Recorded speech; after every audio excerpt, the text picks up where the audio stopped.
সপ্তমীর দিন সন্ধ্যাবেলা হঠাৎ করে ফোন আসলো, চল ঘুরতে বেরোবো। তো বেরিয়ে পড়লাম আমি আমার বিএমডাব্লিউ নিয়ে। কোথায় যাব জানি না, ফুলাপানগুলো আগে বেরিয়ে পড়লাম। প্রথমে চলে গেলাম হাবড়া স্টেশনে। স্টেশনে যাওয়ার পর হঠাৎ ঠিক হলো যাবো গোবরডাঙ্গা। ট্রেনে এত ভিড়, কোনো ভিডিও করার টাইমই পেলাম না। স্টেশন থেকে নেমে তো এই বেলুন গুলো দেখো, just looking like wow, heavy সুন্দর লাগছে। তারপরে ঢুকে যাই এই প্রথম প্যান্ডেলটাতে। চারিদিকে তো লোক ভর্তি, আর এখানে তার মধ্যে দাঁড়ানো এই দারোয়ান ভাই, জানি না সে কি করছিল। আর মায়ের মূর্তিটা দেখো, খুবই সুন্দর। তারপর ভাবলাম নিজের মুখটা দিয়ে একটু ভিডিও বানাই। আমাকে এত সুন্দর লাগছিল, আমি ভাবলাম তোমরা আমাকে না দেখে প্যান্ডেলটাই দেখো, সেটাই হয়তো ভালো হবে। আর এটা করেছিল পুরো কুলো ঝুড়ি এসব দিয়ে।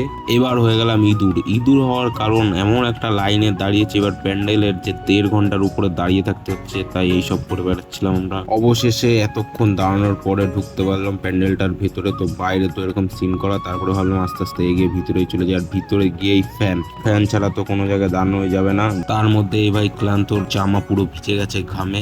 আর একটু প্যান্ডেলের ভিডিও করছিলাম তার মধ্যেই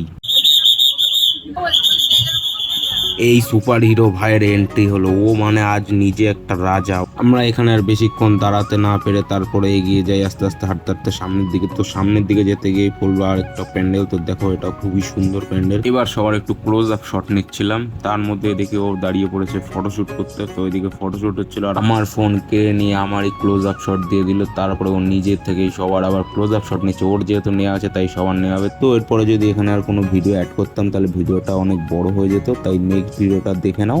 বাই।